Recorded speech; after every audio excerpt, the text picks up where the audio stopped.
machiegni chenro. Amosi ka in e studio kanyo noyawre kachiel gi my fellow panelist mantie studio kanyo kachiel gi jo Kenya mangima.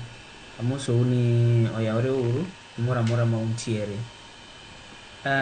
Koro mokwongo ka adwa comment e wach Tuju ni, ng'e ni mana be kaka Murkomen owacho, sirikal ka dwa ng'eyo kuma intiere to ginyalo ng'eyo kuma ininde, kuma nichieme, kuma niluokorie.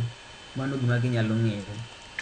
To issue mar Tuju ni kaka osebedo e wik achiel mosekalo gi masaibu mosebedo, an aneno ni mondo mi wayud adieri makende, mokwongo Tuju ng'e adier.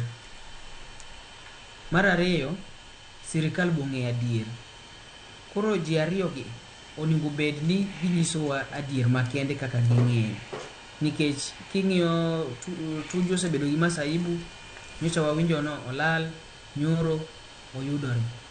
Seche go ineno ka head of DCI odhi mo ogolo press statement kawacho ni ng'ani ne entiere ei ot, magi ne gin mana pulling strings mag siasa.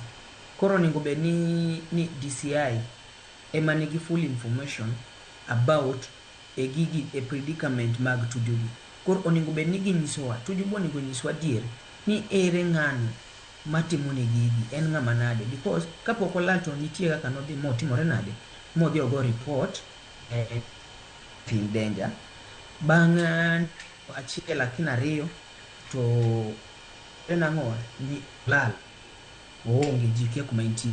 Kachopo nyoro to oyudore, polise be wacho ni gimbe ka gitimo nonro makende to gineno ni Tuju nitiere mana kanyo, mana nitie ode. Koro ji ariyo no gin ema ging'e adiera mantiere ei gini te. Koro gini kaka jo Kenya oketwa kumoro ma in a quagmire situation. Koro it is better mondo koma CS, nikech Tuju is not a mere person e Kenya ka. Ma ng'ama oseserve government, osebedo minister, osebedo cabinet secretary, osebedo secretary general mar ruling party. Ma it is not a mere thing mani somebody of that stature nyalo disappear to in the thin air, all of a sudden ochako reappear without the government knowing what exactly is going on.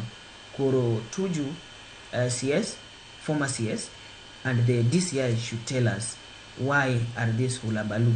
Yes.